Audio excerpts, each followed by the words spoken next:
ভয়াবহ আগুনের পর খাবার, থাকার জায়গা ও পয় নিষ্কাশন সহ নানান সংকটে করাইল বস্তিবাসী। বিভিন্ন সংস্থা ও রাজনৈতিক দল সহায়তার হাত বাড়িয়েছে। ইতিমধ্যে বিনামূল্যে চিকিৎসা এবং ঔষধও দিচ্ছেন তারা। এতে সংকটের খানিকটা লাঘব হয়েছে।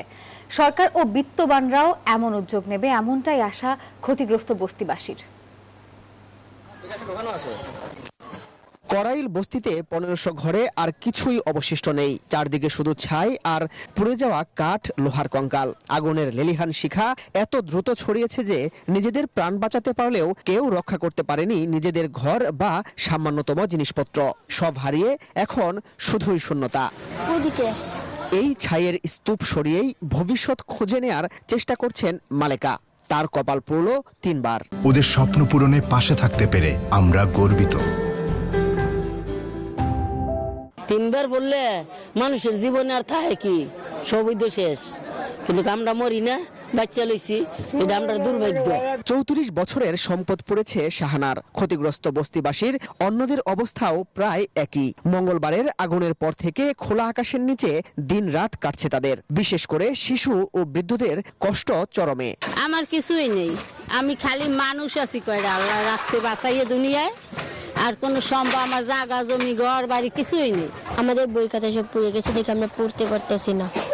রাতে ঠান্ডা ও দিনে রোদের তাপে অসুস্থ হয়ে পড়েছে অনেক শিশু। দূষিত হয়ে পড়া পরিবেশের প্রভাবেও বিপাকে অনেকে। আর খাওয়া দাওয়ার সমস্যা আমাদের যদি একটু সামনে, তারপরে তারপরে তো তাও থাকার মতো ভাই পজিশন থাকতে পারতাম। আর যদি বৃষ্টি হয় পরে হঠাৎ করে ভাই তো লোক কোথায় কই যাবে কম ভাই। খাওয়া দাওয়ার ব্যবস্থা কি লোকরা আসে দেয়, যে দুপুরে খাইছি আর লুচি 2 প্যাকেট রাত্রে আবার খাবো। সরকার যদি কিছু যদি সাহায্য মানে অতটুকু পারবো না, যতটুকু আর কি পারে তাহলে যদি করে, তাহলে মরুবের একটু মাথা গোজার জন্য আর সরকারের জন্য এটাই আমার আবেদন। ক্ষতিগ্রস্তদের পাশে দাঁড়িয়েছে বিভিন্ন রাজনৈতিক দল। বিনামূল্যে দেয়া হচ্ছে চিকিৎসা ও ঔষধ। মেডিসিন, সার্জারি, গাইনি, তারপরে অর্থোপেডিক্সে, প্লাস্টিক সার্জারি, এই ধরনের শিশু বিশেষজ্ঞ, চক্ষু বিশেষজ্ঞ অনেকেই কিন্তু আমাদের এখানে এসেছেন এবং তারা চিকিৎসা প্রদান করেছেন। পরিবার ও স্বজনদের নিয়ে 3 বেলা খাবার, চিকিৎসা আর একটু মাথা গোজার ঠাঁই। এখন এর চেয়ে বেশি কিছু চাওয়া নেই করাইল বস্তির ক্ষতিগ্রস্ত বাসিন্দাদের।